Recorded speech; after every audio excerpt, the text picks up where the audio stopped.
बिस्मिल्लाहिर्रहमानिर्रहीम, अस्सलाम वालेकुम। फाइनली रशिया जंग में कूद पड़ा है इसराइल के साथ और पहली मर्तबा ऐसी सूरत हाल पैदा हुई है कि अब अगली जो लड़ाई होने वाली है वो शायद रशिया बमुकाबला इसराइल होगी और रूस ने वो काम करना है कि इसराइल और अमेरिका और इन सबके परखचे उड़ जाएंगे। देखिए, आप सबको पता है कि शाम के मुतालिक कितनी अहादीस है। शाम में सूरत हाल ये पैदा हुई कि अमेरिका और दूसरी ताकतों ने जब वहाँ पर खाना जंगी की सूरत हाल पैदा की तो बशार अल असद का बस तख्ता उलटने ही वाला था, उसकी हुकूमत जाने ही वाली थी कि उस वक्त रशिया उसको बचाने के लिए आ गया। अमेरिका ने कोई एग्रीमेंट नहीं किया बशार अल असद के साथ, लेकिन वो अपने फौजी अड्डे वहाँ पर फोर्सेस लेकर आ गया और उसने आकर कहा जी मैं यहाँ पर रहूँगा और वो दाइश का मुकाबला करूँगा, कुर्दों के साथ फलाना ये वो हरकतें करता रहा। आप किसी मुल्क के अंदर घुस जाएं बगैर एग्रीमेंट के, आपने फौजी अड्डे बना ले, आप अंदाजा नहीं कर सकते।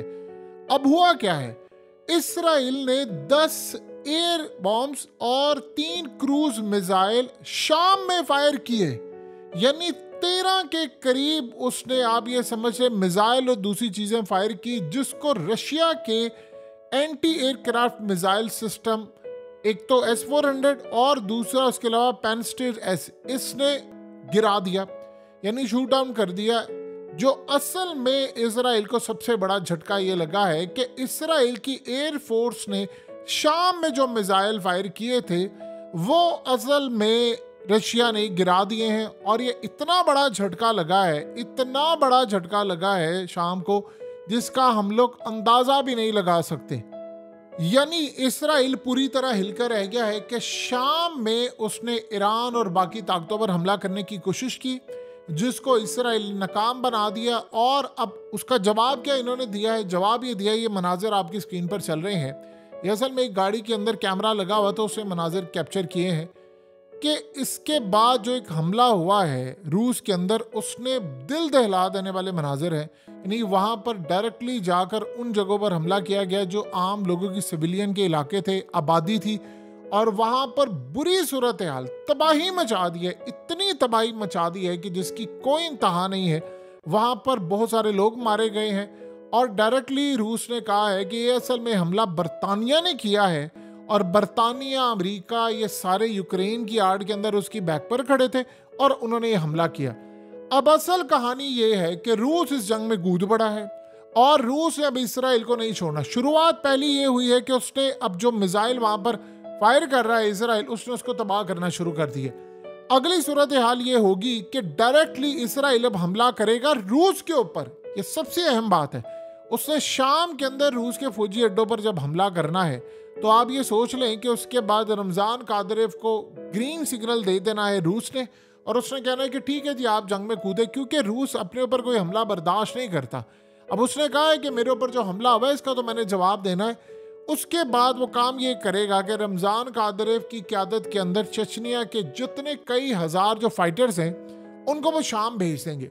शाम से फिर उसके बाद जब वो जाएंगे और फिर आगे चलकर वो जाकर मस्जिद अक्सा को बचाने के लिए जाएंगे, लड़ाई होगी, वो फिर आपको पता ये चलेगा कि शाम के अंदर फिर अमेरिका कूद पड़ेगा, शाम के अंदर फिर उसके बाद तुर्की ऑलरेडी, उसको भी अब साइड लेना पड़ेगी।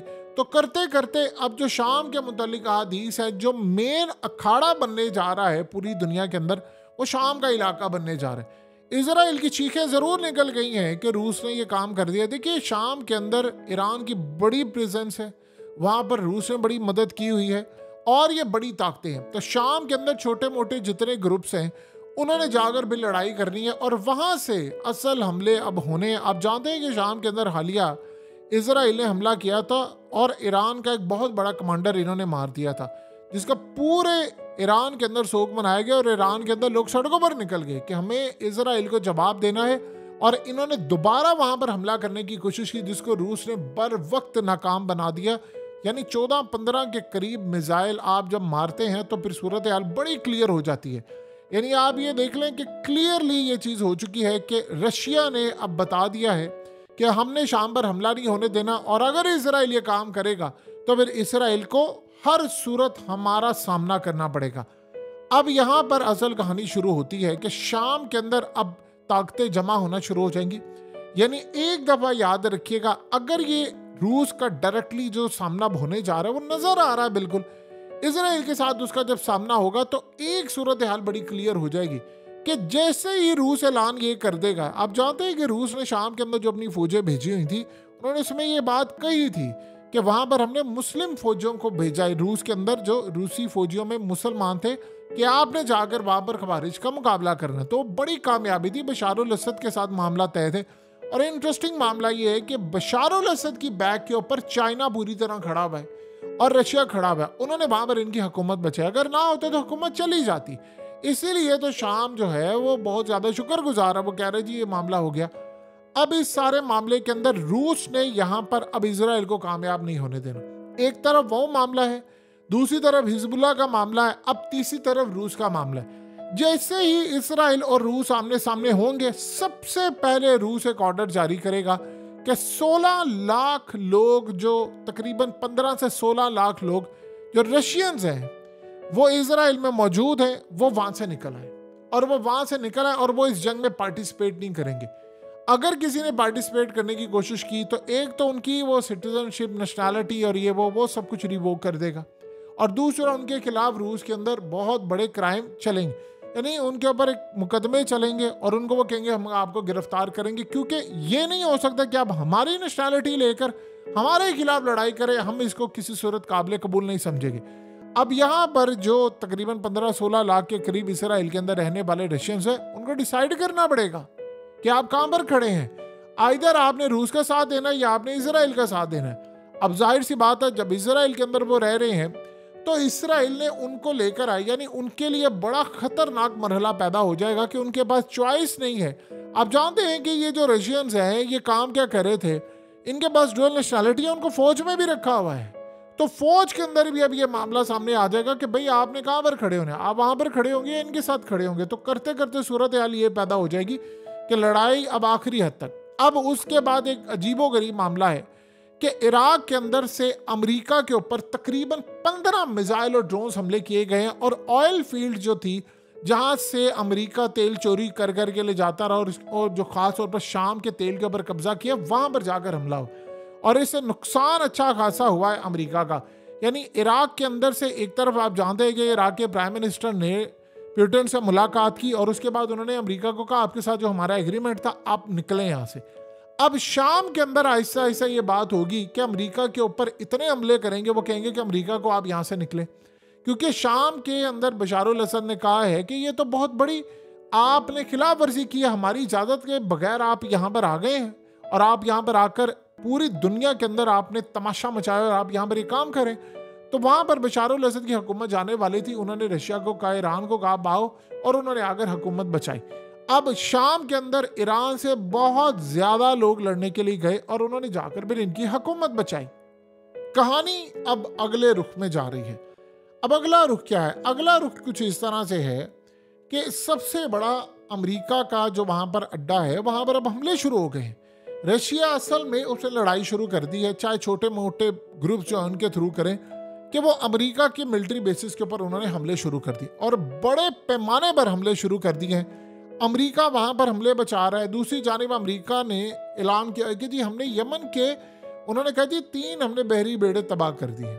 यानी ये क्लियरली सबसे बड़ा आपको एक चीज का अंदाजा हो जाना चाहिए कि एक बहुत बड़ी जंग होने वाली है, और उसके अंदर कुछ इस तरह होगा कि इसराइल और अमेरिका मिलकर कोशिश करेंगे शाम के अंदर ईरान के खिलाफ लड़ाई करें, हमले करें और रूस के खिलाफ करें। रूस की फौजें वो हमले करेंगी और वो अमेरिका पर हमले करेंगी जो उसकी मिलिट्री बेसिस है, और फिर उसके बाद वो इजराइल पर भी हमले करेंगे।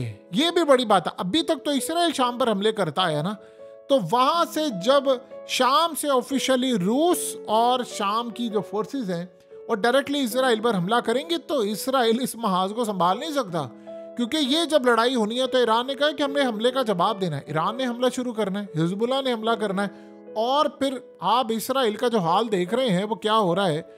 जिस तरह ग्राउंड ऑपरेशन पर उनकी हमास से लड़ाई हो रही है और नाकामी हो रही है, उससे तो एक बात आपको बड़ी क्लियर नजर आ गई है कि इसराइल यहाँ पर जंग नहीं जीत रहा, उसने इस जंग को रीजनल बनाना था और वो शुरू हो गया। बताइए शाम के अंदर उसका हमला करने का जवाब क्या? तो उसने हमला किया, उसको पता था कि रूस ने एक टाइम के ऊपर हमले को रोकना, उसने रोका है।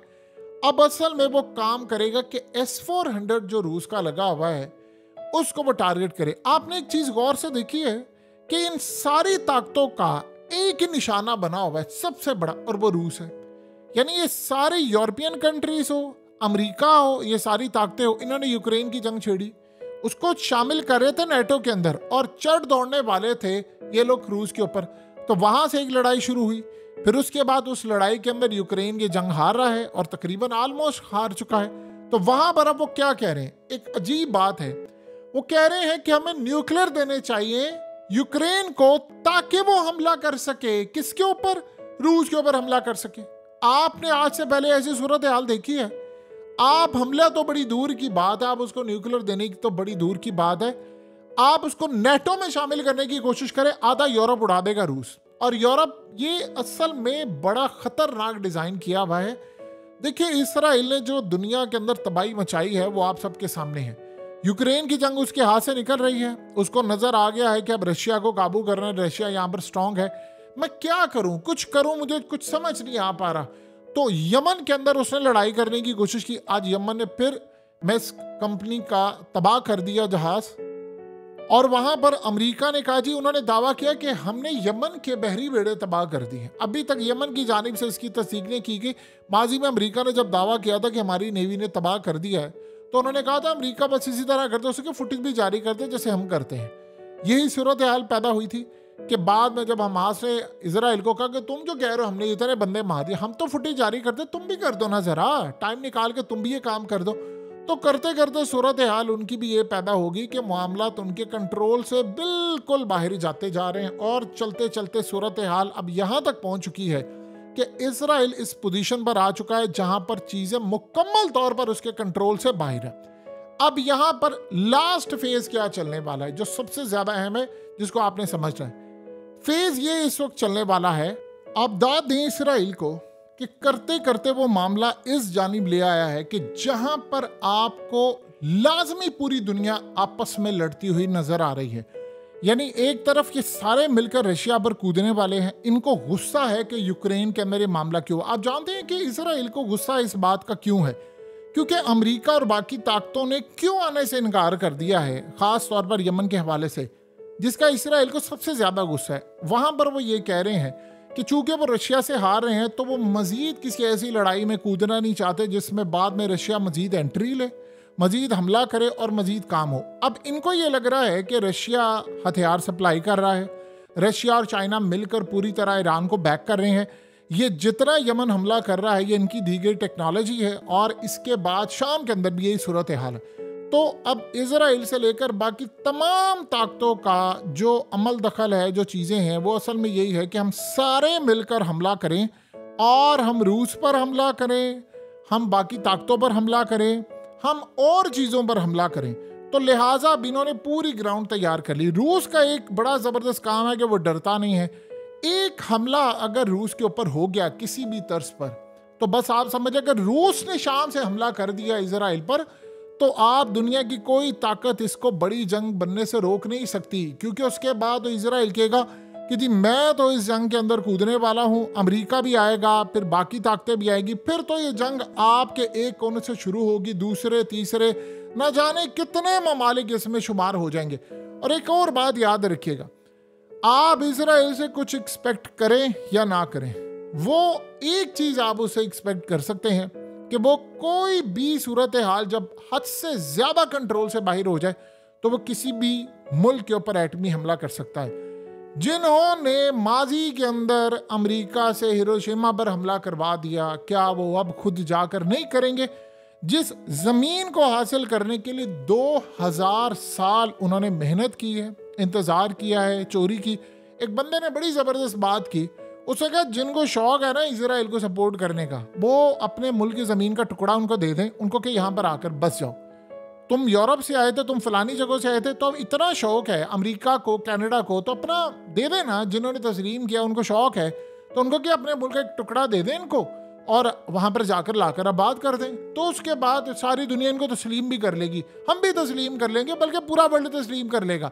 आपने जमीन चोरी की हुई है और आप दुनिया को कह रहे हैं कि चोरी शुदा जमीन के ऊपर मोहर लगा दो, ठप्पा लगा दो कि हाँ जी ये सारा काम हुआ। सो कहानी आपको समझ आ जानी चाहिए, मामलात आपको समझ आ जाने चाहिए कि किस जानिब जा रहे हैं। बहरहाल रशिया ने जो काम किया वो अब तक का सबसे बेहतर काम था कि उन्होंने इजराइल को ताबड़तोड़ जवाब दिया, सारे मिसाइल गिरा दिए उनके।